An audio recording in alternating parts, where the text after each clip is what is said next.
83 lakh ton साखर जी काय आहे त्यातले 47 लाख टन साखर, 48 लाख टन साखर कुठे गेली, गायब झाली का? शेजारी राष्ट्राबरोबर आपले जे काही खुल्या व्यापाराचे करार आहेत, बांगलादेश बरोबर आहे, नेपाळ बरोबर आहे, पाकिस्तान बरोबर आहे, त्याचा गैरफायदा घेऊन चोरट्या मार्गानं साखरेच्या निर्यातीला बंदी असताना सुद्धा बाहेरच्या देशामध्ये पाठवून पैसा कमावलेला आहे. बाहेरच्या देशामध्ये एवढ्या मोठ्या प्रमाणामध्ये साखर जात असताना आमचे केंद्रीय गृहमंत्री काय करत होते? ऐन सणासुदीच्या काळामध्ये साखरेची दरवाढ झाल्यामुळे सर्वसामान्य नागरिकांच्या खिशाला फटका बसतोय. ऊसाचं उत्पन्नही अधिक, त्यामुळे साखरेचं उत्पन्नही भारतात अधिक आहे.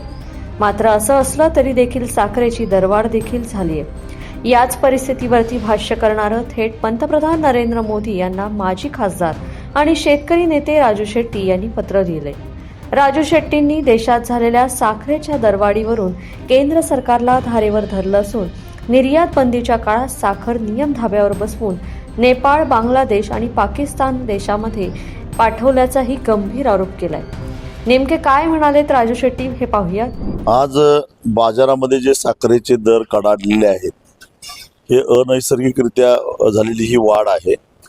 त्याला काही एक कारण नाही.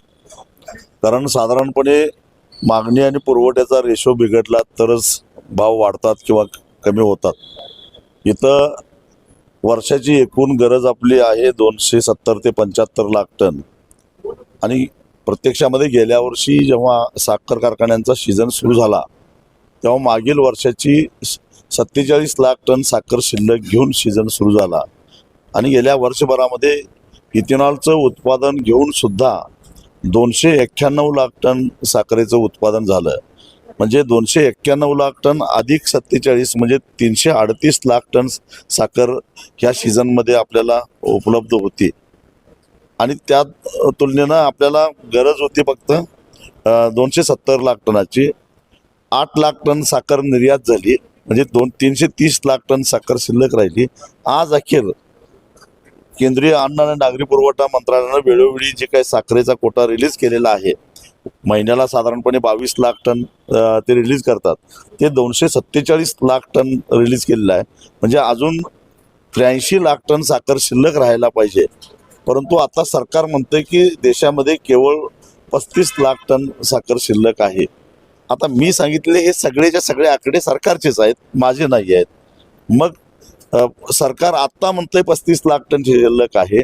प्रत्यक्षामध्ये एकूण साखरेपैकी केवळ 247 लाख टन साखर रिलीज केलेली आहे, आणि मग निर्यात वजा जाता 83 लाख टन साखर जी काय आहे त्यातले 47 लाख टन साखर, 48 लाख टन साखर कुठे गेली, गायब झाली का?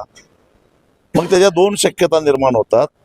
एक तर जो काही कोटा दिलेला होता ज्या त्या महिन्याचा, तो कोटा तोडून काही कारखान्यांनी कोट्यापेक्षा जास्त साखर पूर्वी कमी दरामध्ये विकलेली आहे, म्हणजे 3700 ते 3800 रुपये क्विंटल, आणि काही व्यापाऱ्यांनी ती खरेदी करून आपल्याजवळ दाबून ठेवलेली आहे. कारण अनेक साखर कारखानदार हेच व्यापारी आहेत, ते लक्षात घ्या. ते व्यापारी आता वेगळे कोण नाहीत, कारखानदार हेच व्यापारी आहेत. आणि म्हणजे इथं शेतकऱ्याला चुना लावायचा उद्योग केलेला आहे. आणि तीच साखर जी 3600-3700 रुपये क्विंटलनं खरेदी केली आहे, ती आज 6500 क्विंटलनं ते विकायला लागलेले आहेत. आणि हे सगळं याच्यावर नियंत्रण ठेवायचं काम केंद्रीय अन्न आणि नागरी पुरवठा मंत्रालयाचं असताना त्यांनी याच्यामध्ये काहीच केलेलं नाही. देशामध्ये 35 लाख टन साखर शिल्लक आहे असं केंद्र सरकार म्हणतं, त्यातली 25 लाख टन तर महाराष्ट्रातच आहे. मग उत्तर प्रदेशची साखर कुठे गेली, पंजाब हरियाणाची कुठे गेली, कर्नाटकची आणि तामिळनाडूची साखर कुठे गेली, आंध्रची साखर कुठे गेली?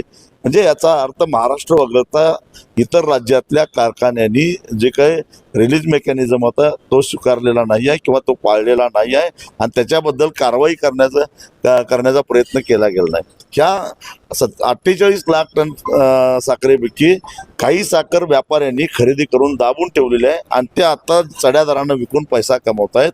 आणि काही साखर 3 महिन्यापूर्वी जेव्हा सरकारनं साखरेच्या निर्यातीवर बंदी घातली, ती बंदी तोडून ते शेजारी राष्ट्राबरोबर आपले जे काही खुल्या व्यापाराचे करार आहेत, बांगलादेश बरोबर आहे, नेपाळ बरोबर आहे, पाकिस्तान बरोबर आहे, त्याचा गैरफायदा घेऊन चोरट्या मार्गानं साखरेच्या निर्यातीला बंदी असताना सुद्धा बाहेरच्या देशामध्ये पाठवून पैसा कमावलेला आहे. आणि मग बाहेरच्या देशामध्ये एवढ्या मोठ्या प्रमाणामध्ये साखर जात असताना आमचे केंद्रीय गृहमंत्री काय करत होते? त्यांची जबाबदारी एक गृह खात्याची काही जबाबदारी होती का नाही? एवढ्या देशाबाहेर एवढ्या मोठे ट्रक भरून, कारण ते 48 लाख टन म्हणजे जवळपास 3 लाख ट्रका झाल्या. एका ट्रकमध्ये साधारणपणे 15 लाख टन साखर बसते. एवढ्या मोठ्या प्रमाणात ट्रकमधून हे साखर जात असताना गृह खातं काय करत होतं? म्हणजे या ठिकाणी केंद्रीय गृहमंत्री असतील किंवा केंद्रीय अन्न नागरी पुरवठा प्रल्हाद जोशी असतील किंवा अमित शहा असतील, हे दोघंही जबाबदार आहेत आणि याची सखोल चौकशी झाली पाहिजे. हीच मागणी मी पंतप्रधानांना पत्र लिहून केलेली आहे. जर महागाईची झळ लोकांना बसत असेल, जी साखर 4,000 विकत घेतली पाहिजे ती 6,000 आणि 7,000 विकत घ्यावी लागत असेल, तर हे वरचे 3,000 रुपये ग्राहकांच्या खिशातले गेले आहेत. त्याला जबाबदार सर्वस्वी केंद्र सरकारचं, राज्य सरकारचं धोरण आणि हा रिलीज मेकॅनिझम जे आहे ते नीट राबवायची जबाबदारी ज्या राज्य सरकारवर राज्य सरकारांची आहे आणि केंद्र सरकारला आपली जबाबदारी टाळता येणार नाही. 48 लाख टन साखर गेली कुठे? याआधी साखर कारखानदारांनी कमी दरात साखर विकली का? केंद्रीय अन्न आणि नागरी पुरवठा विभागाने यावर नियंत्रण ठेवलं नाही का? तसेच कमी दरात साखर विकत घेऊन आता चढ्या दराने व्यापारी साखर विकतायत, असे आरोप राजू शेट्टी यांनी पत्रकारांशी बोलताना मंगळवारी केले. लोकमत.com साठी कोल्हापूरहून मी दुर्वा दळवी.